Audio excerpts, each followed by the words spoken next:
flourish. Australia's skipper Pat Cummins won the toss and elected to field first after a glittering opening ceremony. Rohit Sharma once again gave India a brisk start, but Shubman Gill fell early to Mitchell Starc. Virat Kohli came out with intent and smoked Starc for 3 back-to-back boundaries. Sharma and Kohli shared a stand of 46 runs before Australia dealt a double blow to the men in blue. Sharma fell for 47 in the 10th over, and 3 balls later Shreyas Iyer, who had scored 2 back-to-back centuries, was dismissed for 4. India were on the back foot with 82 for 3 in the 11th over. Kohli and KL Rahul started to rebuild the innings with a stand of 67 runs, but Kohli departed soon after completing his half-century. Rahul too completed his 50 but got out on a 66, leaving India reeling on 203 for 6 in the 42nd over. The men in blue could only manage to hit 2 boundaries in between the 10th and the 40th over. Astounding figure there. 6 Indian batters could not get into double figures as India set a target of 241 to Australia. Starc was the pick of the bowlers with figures of 3 for 55. And on that note, I'm going to go across to Mr. Dav Watmore, who is with us in the studios. Also joining us live from the Narendra Modi Stadium will be Digvijay Singh Deo, WION Sports editor. But first, let me go across to Dav and ask him, I know you're always giving a disclaimer that any predictions I give, they're obviously subject to change depending on conditions. However, did we expect that scoreline, Dav? No, not really. I expected a bit more, but I can feel the doom and gloom. But please don't get doom and gloom too soon. It's going to be a very difficult ask to get 241 chasing that total, and I think it could be another thriller. It's not going to be easy, and it'll be a battle of who can hold their nerve, I think. Dav, we discussed this in the pre-match show as well. This stadium seems to have seen not very high scores, at least in the last couple of matches there. At least the one between India and Pakistan that we saw. India still went ahead and won that game. And you did mention it could be a tough outing for Australia as they go into bat now after this.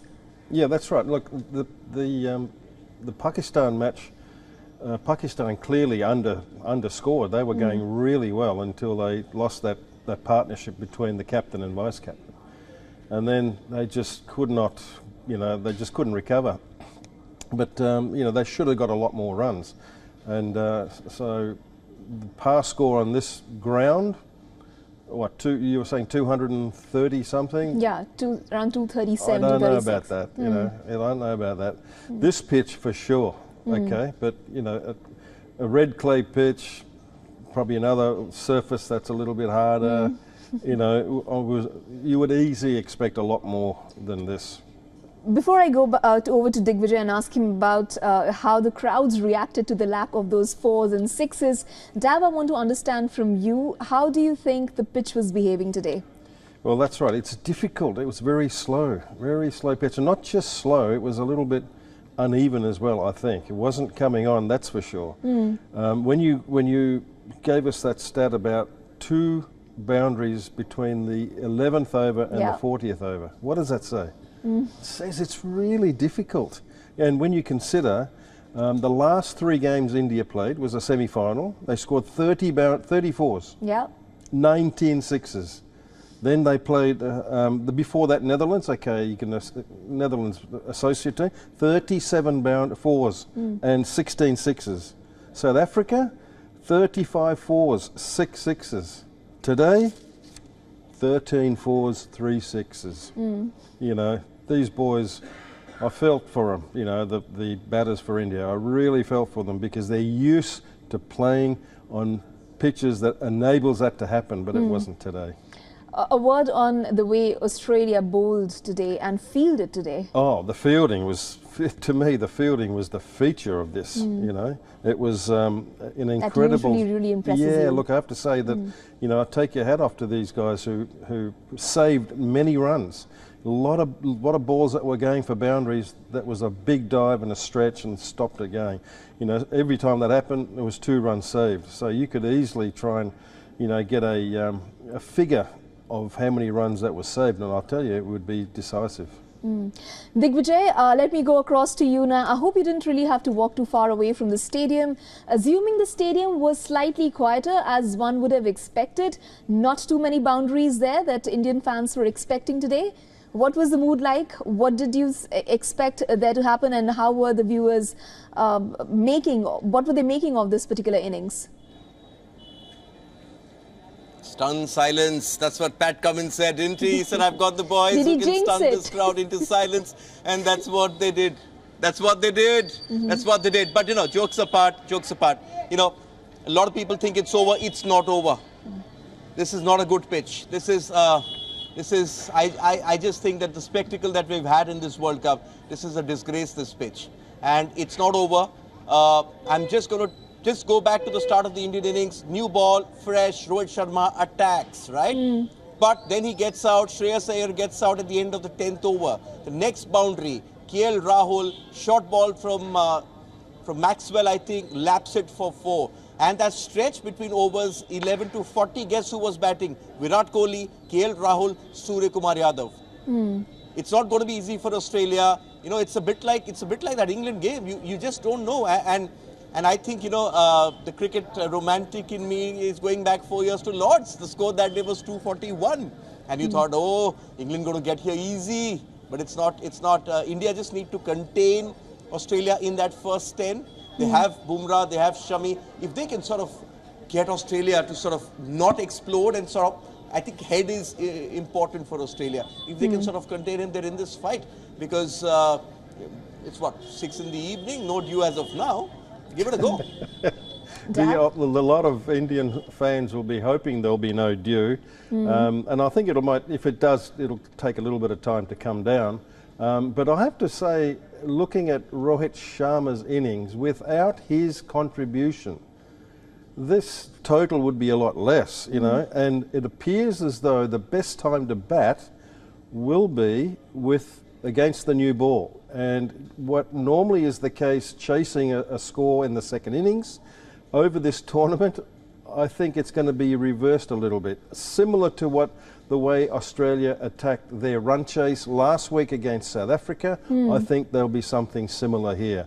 So there'll be some fireworks, I think, in that first 10 overs, simply because when the ball's newer, it's easier to hit, and there's less protection in the outfield. Dav, also taking off from what you just mentioned, Pat Cummins during his pitch report and during the toss, he said he's elected to field first because he expects the dew to play a part there, thereby making it easier for Team Australia to bat second. Do you think that sounded a little ominous? Do you see that happening perhaps? Well, he wouldn't be saying that unless there's some evidence. Surely, there is intelligence there. A lot of people will be able to give information. And if they happen to be around themselves, maybe, I don't think they were training there because India was training last night, then that statement just doesn't get plucked out of the air and say, oh we'll bat second because of dew. I'm sure he would have got some intelligence, some intel, but it's left to be seen whether that in fact happens. I want to go across to Digvijay now and ask him, Digvijay, you witnessed that beautiful bowling and fielding performance by Team Australia. How was it viewing it first hand, especially the fielding department there?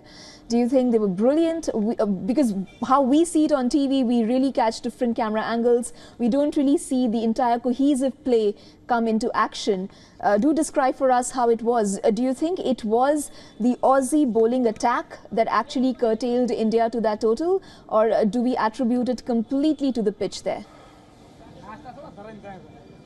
I'll just take you in the last 5 overs. If you were watching on television, I'm sitting at where sort of fine leg is, right? Where fine leg is if the bowling is from the other end, exactly there. So the way they were bowling to Suryakumar Yadav, and he was primed to go, right?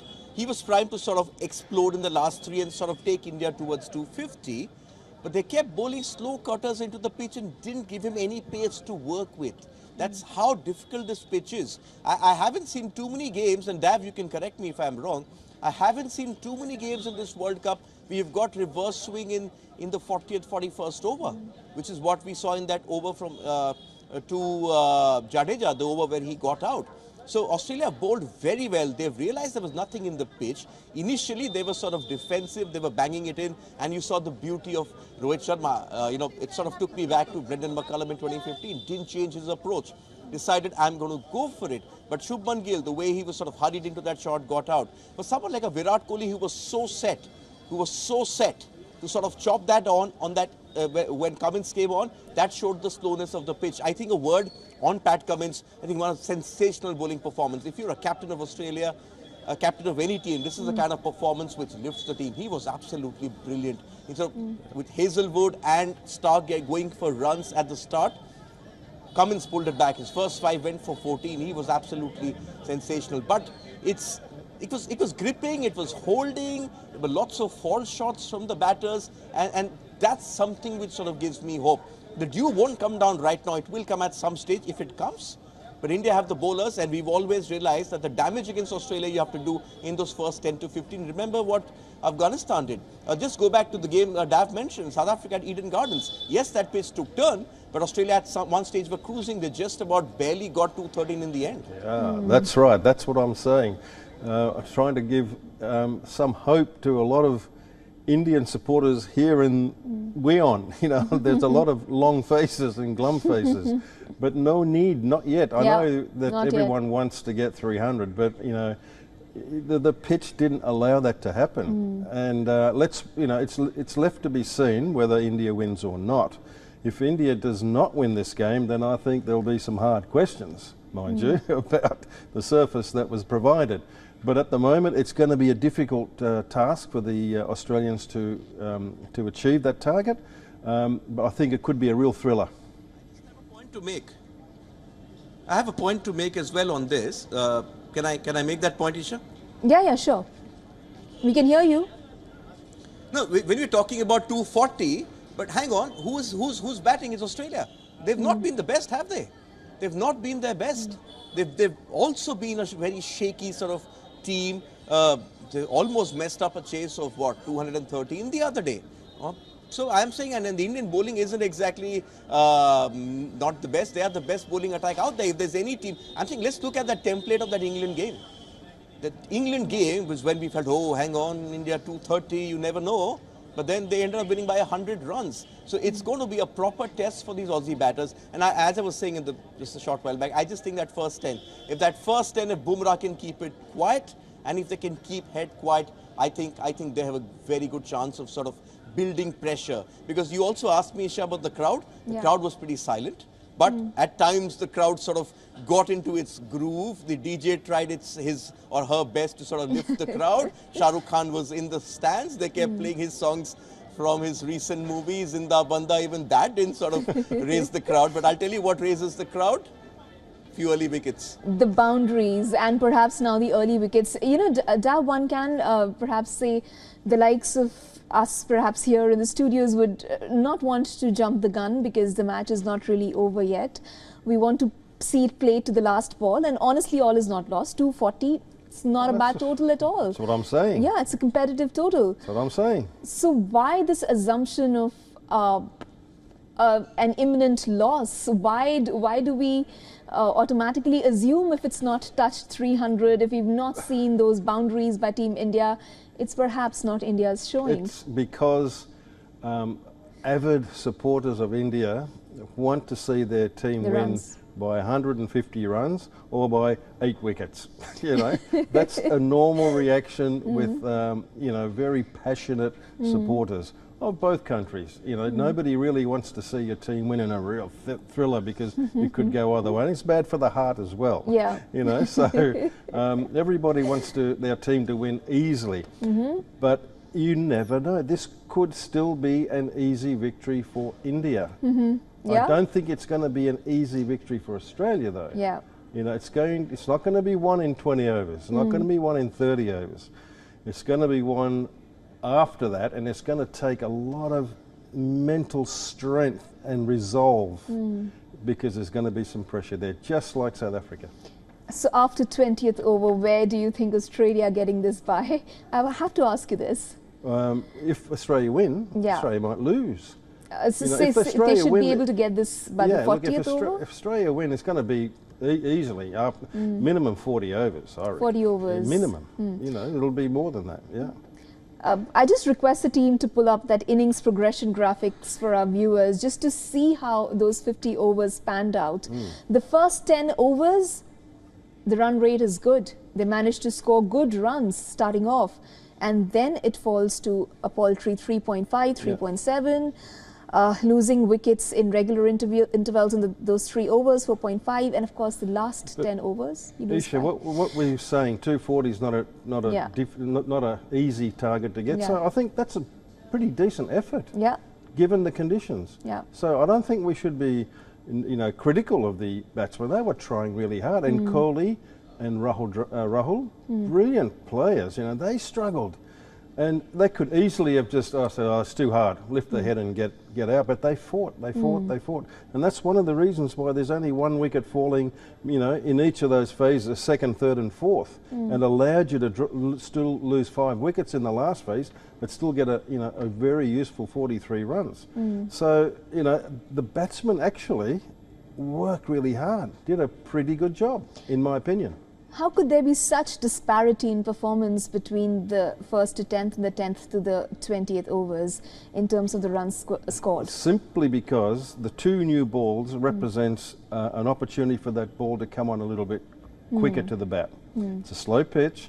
With a brand new ball, it's difficult for them to bowl slower balls. Can be done, but very difficult. And when you've got an aggressor like Rohit Sharma, who's been in good form, jumping all over even good balls, you know, then it's not that easy for the bowlers. They were under pressure. But once Rohit Sharma got out, and then Virat Kohli was setting his stalls out for a long innings, Yeah. right? He wanted to bat for another 40 overs. Sadly, it didn't happen. He was unlucky. Same with Kohli Rahul. He was setting his stall out to bat long. Yeah. Didn't happen. He was unlucky. But it's the easiest time to bat in the batting first, in the first 10 overs, simply because the ball's harder, it comes on a little bit quicker, and there's less protection in the outfield. So, Yeah. you know, your output is greater, and they got, what do they get? 80 runs. Yeah. Valuable 80 runs. Valuable 80 Valuable, runs. yeah. It really looked like going India's way initially when it just started on. One hadn't closely looked at the pitch. I know we were talking about it and you mentioned that this pitch looks a little slow. It's not a hard pitch. You can see marks over there on the pitch.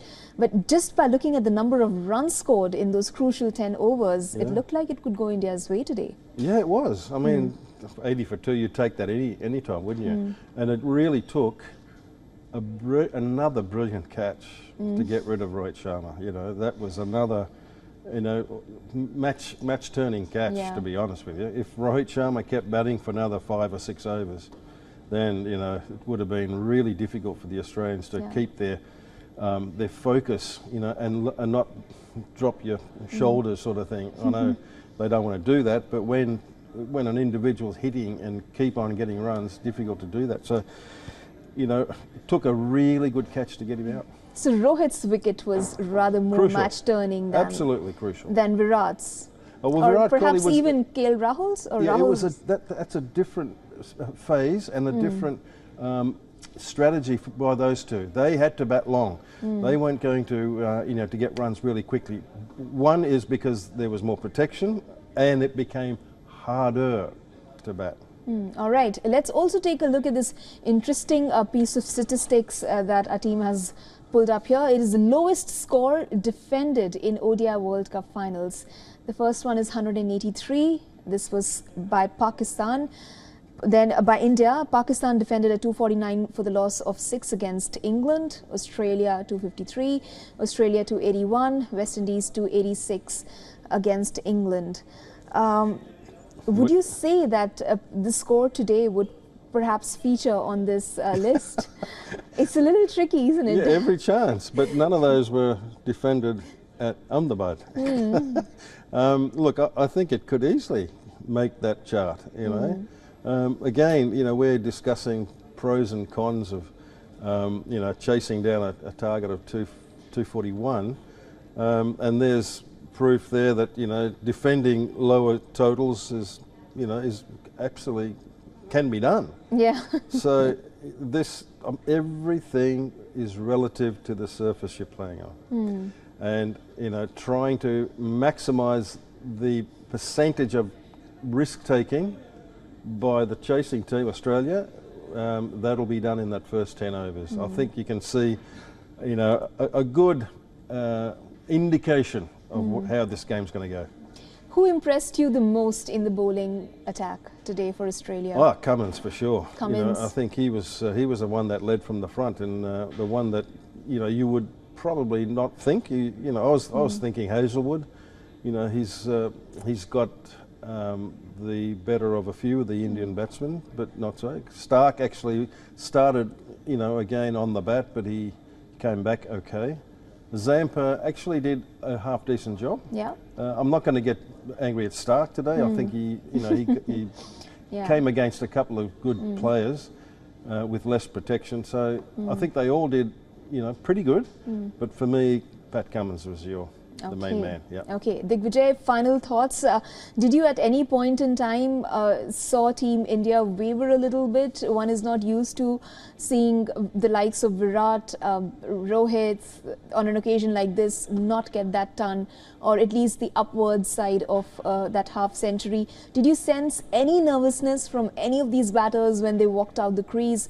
Perhaps did they look, I know you were perhaps seated a little far from the crease there, but did you sense any sort of anxiety that perhaps they didn't do enough, or are they looking confident?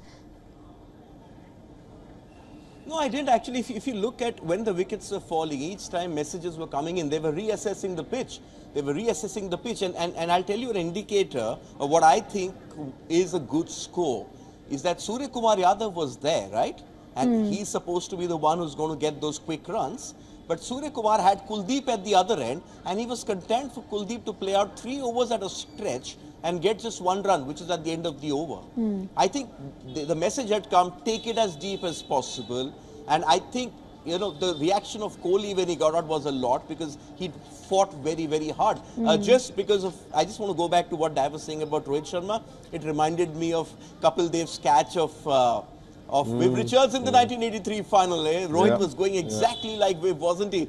Instead of trying to flare the bowlers all over the park. But no, Isha, they fought very, very hard. And these batters who are there, who've not been able to score those runs, are batters who are of the highest caliber. That's Virat Kohli, KL Rahul. I just think for Australia, yes, we're talking of Head and Warner at the start, but a lot is going to come down to Stephen Smith. You know, we haven't seen him, but these are the kind of wickets where they need him and Labuschagne to sort of navigate that minefield, especially when the dew isn't there, when the Indian bowlers sort of, Jadeja is going to be wicket to wicket. We saw what Shamshi did to them. Kuldeep has probably seen those videos as well. So it's going to be tough. I agree with Dav. They're not winning this in 30 overs. They're not winning. So if it gets close, then it depends on who has the best upper tier over there.